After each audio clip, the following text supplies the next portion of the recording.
Assalamualaikum warahmatullahi wabarakatuh.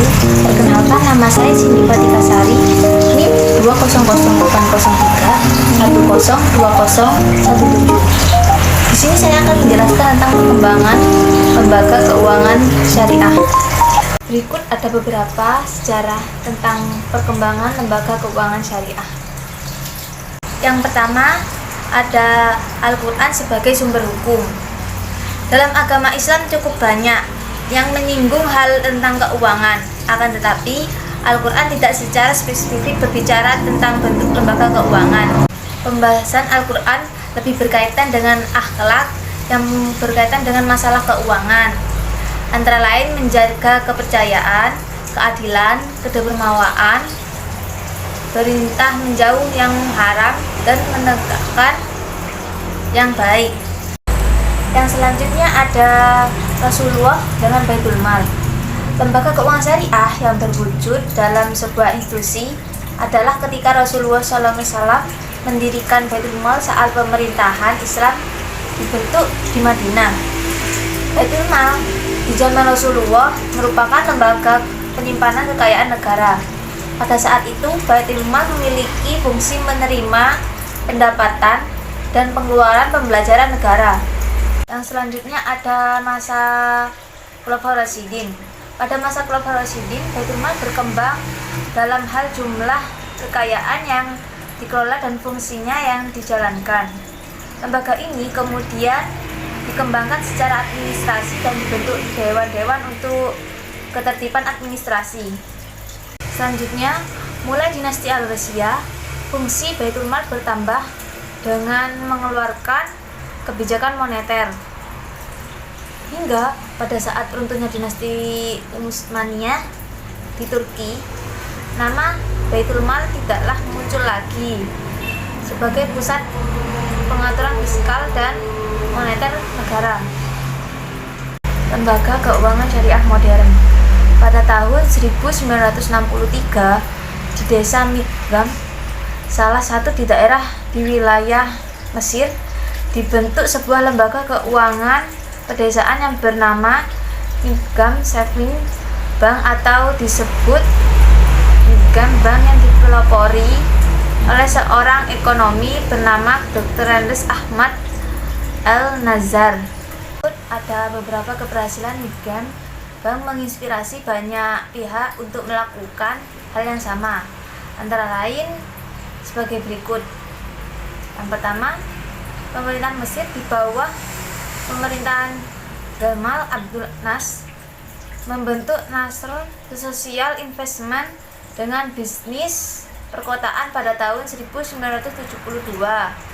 Dan yang kedua, dan masyarakat cendekiawan dan profesional di Filipina membentuk Bank Amanah pada tahun 1973. Dan yang ketiga, Organisasi Konferensi Islam atau lebih disebut dengan OKI yang beranggota pemerintah berbagai negara berpenduduk muslim mendirikan Islamic Development Bank atau IDB pada tahun 1973 dan mulai beroperasi pada tahun 1975 dengan kantor pusat di Jeddah. Lembaga-lembaga pendukung bank syariah di tingkat internasional.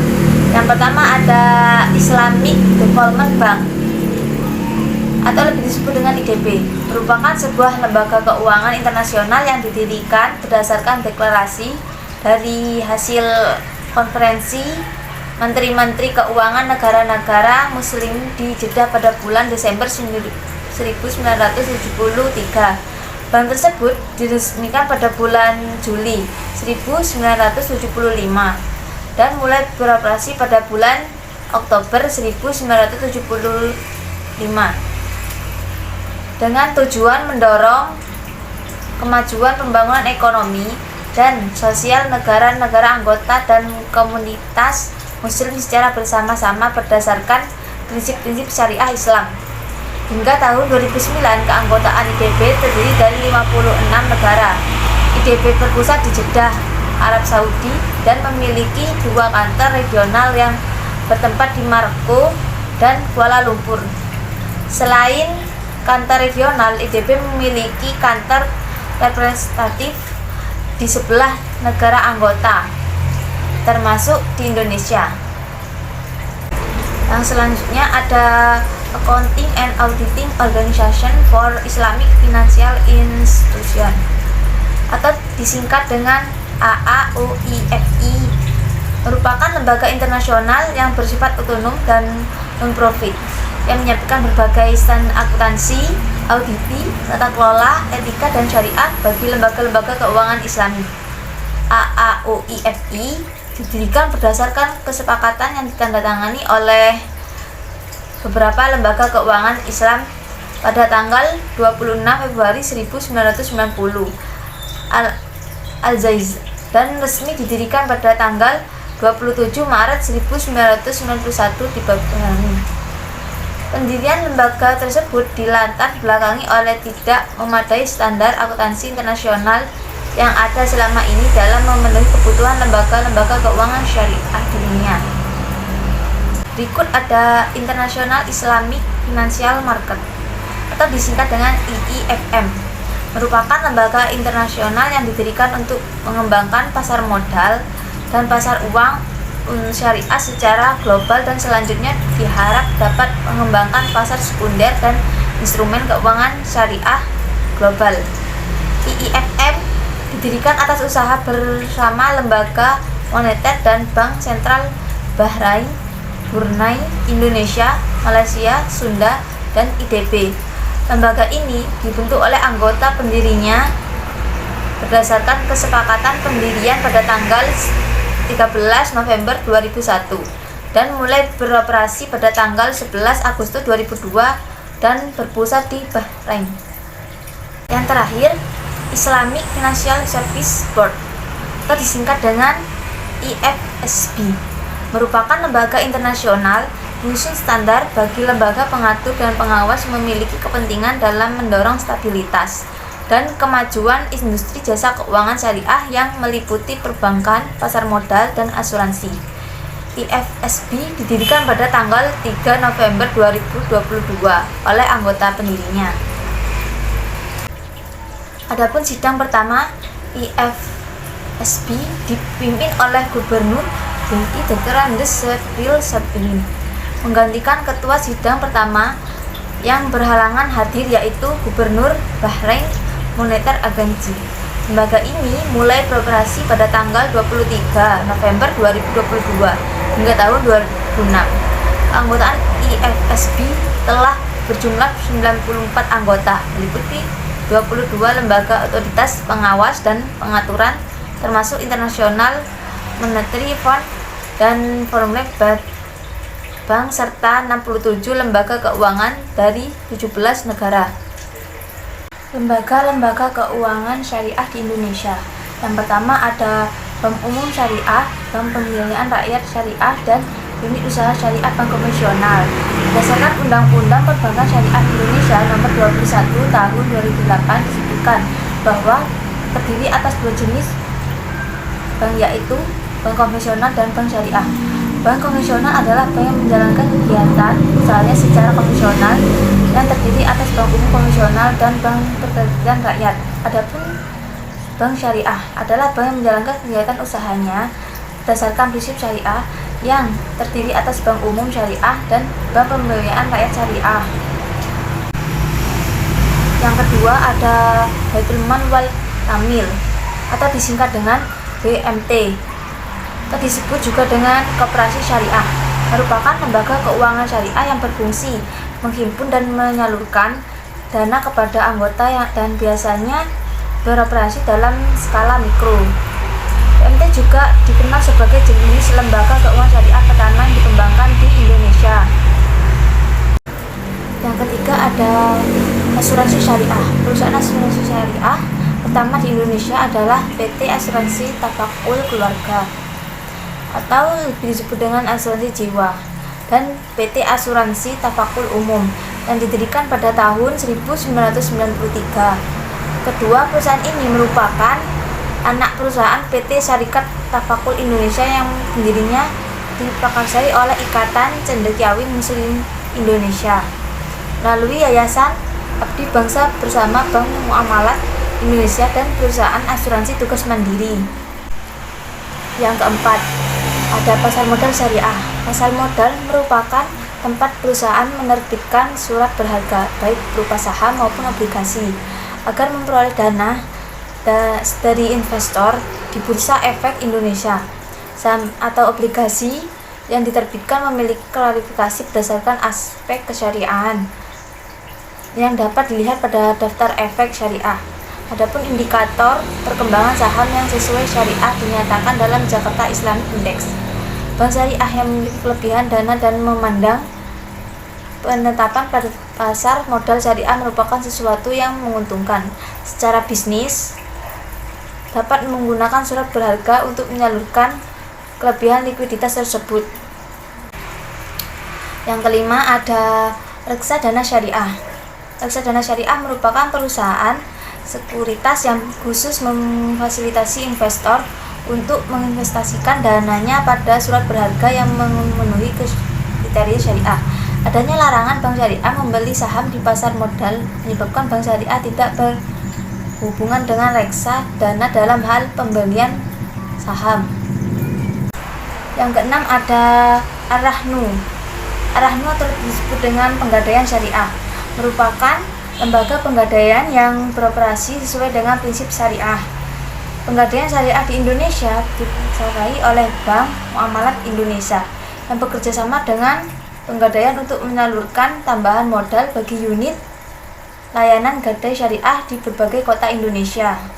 Dan terakhir, ada Lembaga Amil Zakat atau disingkat dengan Al-Azad dan Badan Amil Zakat atau disingkat dengan BAZ merupakan lembaga amil zakat yang diakui keberadaannya oleh pemerintahan Indonesia.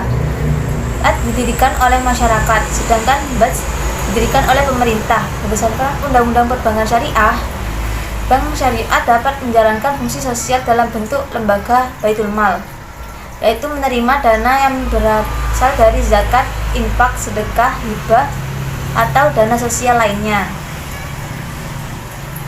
dan menyalurkan kepada organisasi pengelolaan zakat. Beberapa bank syariah memperaksarai pendirian lembaga amil zakat seperti halnya Baitul Mal Muamalat oleh Bank Muamalat Indonesia dan LSBSM Umat oleh Bank Syariah Mandiri.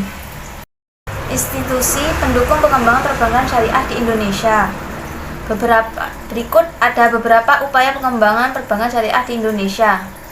Ada Bank Indonesia atau disingkat dengan BI, merupakan regulator bagi perkembangan seluruh bank umum dan BPR di Indonesia, termasuk BUS dan BPR Syariah. Sebagai regulator, BI telah mengupayakan adanya payung hukum bagi berkembangnya bank syariah di Indonesia, yaitu dengan masuknya istilah prinsip syariah dalam Undang-Undang Nomor 10 Tahun 1998 tentang perbankan. Yang selanjutnya ada Dewan Syariah Nasional, Majelis Ulama Indonesia, dan Dewan Pengawas Syariah. Dewan Syariah Nasional atau disingkat dengan DSN merupakan bagian dari MUI yang membuat fakta terkait produk keuangan syariah. Adapun DPS adalah badan berfasilitas yang ditempatkan oleh DSN dalam setiap lembaga keuangan syariah. DPS terdiri dari pakar di bidang syariah yang memiliki pengetahuan di bidang perbankan. DPS dalam menjalankan tugasnya wajib mengikuti fakta DSN.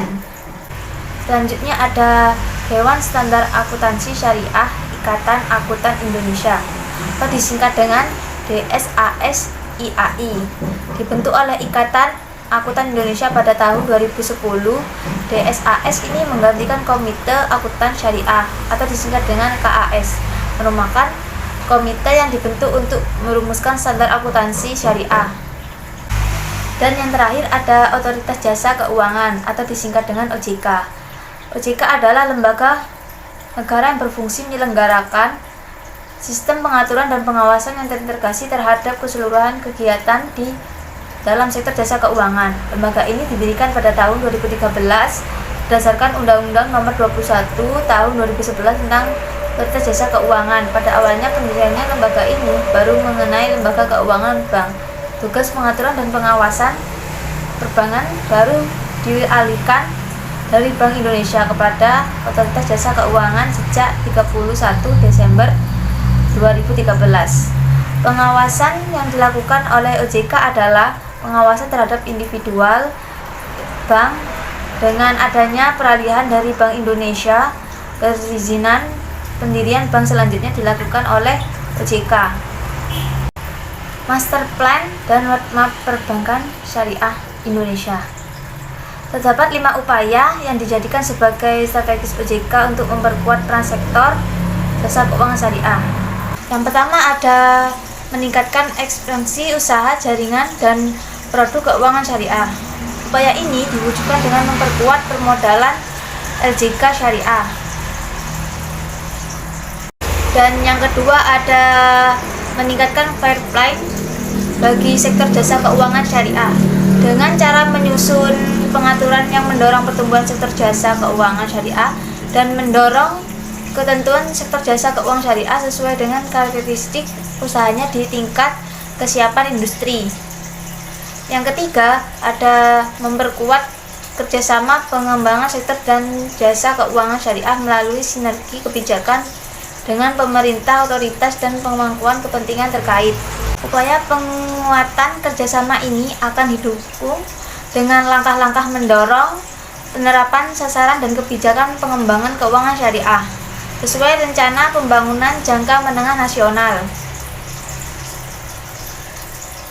Yang keempat adalah mengembangkan kualitas pelaku sektor jasa keuangan syariah dengan meningkatkan capability building sumber daya manusia dan meningkatkan jumlah tenaga kerja atau ahli di bidang tenaga keuangan syariah untuk mendukung pertumbuhan lembaga jasa keuangan syariah. Yang terakhir ada melaksanakan promosi dan edukasi mengenai keuangan syariah. Upaya promosi direncanakan akan didukung oleh langkah-langkah sosialisasi kepada masyarakat dan pelaku pasar untuk meningkatkan pemahaman dan penggunaan atas produk layanan lembaga jasa dan melakukan kerjasama dengan pihak terkait dalam rangka promosi dan edukasi keuangan. Undang-Undang Nomor 21 Tahun 2008 tentang Perbankan Syariah. Sejak tahun 2008, perbankan syariah di Indonesia mulai menggunakan undang-undang yang khusus tentang perbankan syariah. Undang-undang tersebut adalah Undang-Undang Nomor 21 Tahun 2008 tentang Perbankan Syariah yang disediakan pada tanggal 16 Juli 2008. Undang-undang tersebut terdiri dari 13 bab dan 70 pasal. Sekian presentasi dari saya. Bila ada salah kata, mohon maaf. Wassalamualaikum warahmatullahi wabarakatuh.